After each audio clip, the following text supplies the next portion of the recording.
So Shadow of the Erdtree is incredibly close, so here are going to be my top 5 Strength Arcane builds that I think would be really awesome to take into that DLC, or to just play in general. You're going to do a ton of damage, your survivability is going to be great, and all the talismans synergize very well for each build, so let's go ahead and jump right into it. So just so you're aware, everything that has been recorded in this video has been recorded on New Game Plus 6. I am level 170, but all of these builds will work very well for a 150 build if that's what you want to take into the DLC. But the very first build we're going to be looking at is a Greatsword build. This is a classic strength weapon, but if you put a bleed affinity on it, you are going to get some arcane scaling and also an incredible amount of bleed buildup on this weapon. At plus 25, I believe it's going to have 150 bleed buildup.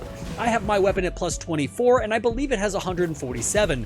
But it is an incredibly viable build because we are going to put Giant Hunt on it, which if you've never tried this on the Greatsword, it is going to completely nullify any hard boss in the game. It will stagger smaller and medium-sized enemies by throwing them up in the air, and then you can hold down a heavy charge R2 while they're getting back up and absolutely obliterate them. The blood loss buildup on this weapon is incredibly fast, and we are going to be using a talisman that's going to give us some extra attack power, as well as the white mask if you would like to, but I know a lot of people absolutely hate that, so I have chosen not to use it in this build. However, with all that being said, I do feel like the damage output of this is really nice, and even if you don't have the extra faith and you're doing a level 150 build, you're still going to get an incredible amount of damage out. I've always enjoyed the Greatsword because of its incredible stagger potential, as well as its overall just fun to use within the game. So with all that being said, let's go ahead and look at how the build actually works. So for this build, we're going to be using the Greatsword with a Blood Affinity as well as Giant Hunt on it, because this is going to give it a Strength and Arcane scaling, and we're also going to get a really nice Blood Loss build of at 147. You're going to wear the white mask, get that extra damage on Blood Loss. Then for your talismans, you're going to have the Shard of Alexander, the Great Jar's Arsenal, the Spear Talisman, as well as the Lord of Blood's Exaltation. For your flask, I'm using the Green Burst Crystal Tier and the Strength Knot Crystal Tier just to give us a little bit more damage. And for my buffs, I'm using Flame Grant Me Strength and Golden Vow. This next build kills enemies and bosses so fast, it was actually hard to get enough footage because I was just destroying everybody. This is a Marais Executioner Sword build, and it is absolutely fantastic. You have the option to spam the Ash of War entirely if your timing is great and you can just shred through every single boss in the game, or it does have the fantastic Greatsword moveset that is a lot of fun to use as well. You get awesome physical damage, you're going to get really good strength and arcane scaling with this weapon, and when combining the flask with the talismans, you're going to have a really good overall build that's going to help you get through the game with ease. Now, even though you see I'm shredding through a ton of enemies very quickly here, this is actually not as good as we can make this build. I didn't have the Milson's prosthesis on this character, so we're going to go over talismans in just a minute, but if you add this to that build, it's going to spike your attack power even higher, as well as give you some extra dexterity for some overall damage. Now for this build, you're going to be using the Marais Executioner's Sword, also the Dragon Communion Seal, and then you can use whatever armor you would like. I'm using the Black Hood, the Briar Armor, the Drake Knight Gauntlets, and the Briar Greaves, and I think it looks amazing. And then I'm also using the Godfrey Icon for my talismans, the Ritual Sword Talisman, the Rotwing Sword Insignia, and the Shard of Alexander. If you want to min-max this the most, replace Ritual Sword Talisman with the Milson's prosthesis, and you will absolutely stack bodies.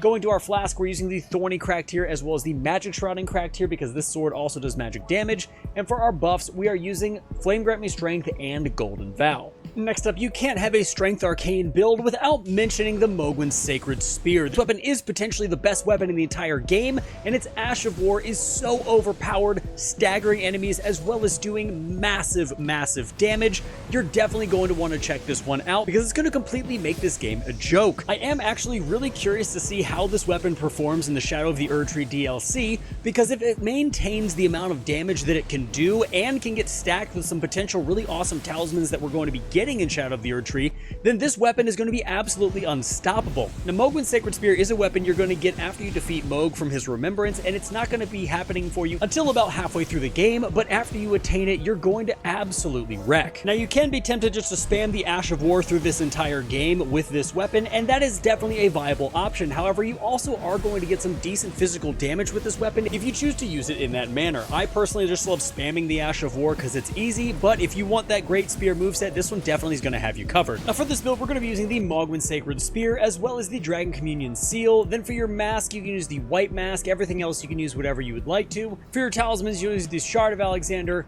the Ritual Sword Talisman, the Lord of Blood's Exaltation, and the Fire Scorpion Charm. For your flask, you can use the Flame Shrouding Crack tier and the Stone Barb Crack tier. And for your buffs, you can use the Golden Vow and Flame Grant Me Strength. However, if you have the faith, you can use Golden Vow and Howl of Shabriri to get even more damage into this build. Next up, we have one of my absolute favorite weapons in the game, and that is the Warped Axe. Not only is this a absolute juggernaut of a strength weapon, but when you put a bleed affinity on it, you're going to get some arcane scaling, allowing you to cause blood loss buildup in as little as 2 hits. This thing is absolutely incredible. I've made a stagger bleed build with this that's going to allow you to absolutely decimate everybody. It is a ton of fun. You're going to pour out a ton of damage, and the axe moveset is incredibly fast, so talismans like the Rottenwing Sword Insignia or Milson's Prosthesis will absolutely work for this build. Now, we've also added the Lion's Claw Ash of War, which in and of itself does a ton of damage, but it also flattens most enemies to the ground, allowing you to hold down the R2 button, getting a charged R2 off the second that they get up.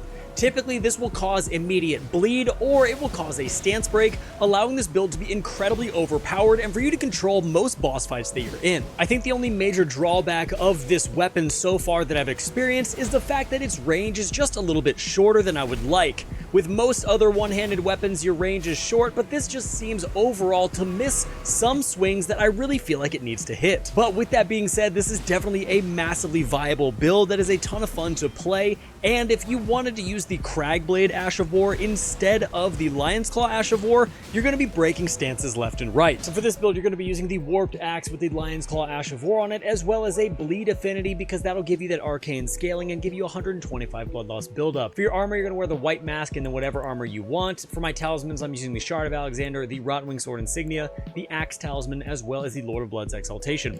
For my flask, I'm using the Spike Crack tier and the Strength Knot Crystal tier. And then for my buffs, per usual, I'm using Flame Grant Me Strength and Golden Vow. Now for our last and final build, we have one of the most overpowered weapons in the game, and that is the good old-fashioned Star Fist. These are absolutely incredible. If you put blood loss buildup on it, you're going to get an arcane scaling and still get a strength scaling of B, so equipping the Cragblade Ash of War is going to allow you to devastate every single boss with a ton of different stance breaks. With those stance breaks, we are using the Dagger Talisman, which means we're going to be getting that extra damage on crits, which is going to be happening all the time. If you like brawler builds or even dagger builds, then this is definitely going to be fun for you because you're going to be attacking so incredibly fast. You have the option to swap out the Dagger Talisman if you want to use the Milson's Prosthesis here as well. You want to focus on doing a lot of successive attacks, but in my case, I have an Axe Talisman equipped, so we're going to be focusing on those heavy charged R2s, those stance breaks, and that devastating damage that's going to be exactly how you want to play. Now, just a word of caution though with this build, much like a dual dagger build, the hitbox against some of these bosses can be a little bit janky.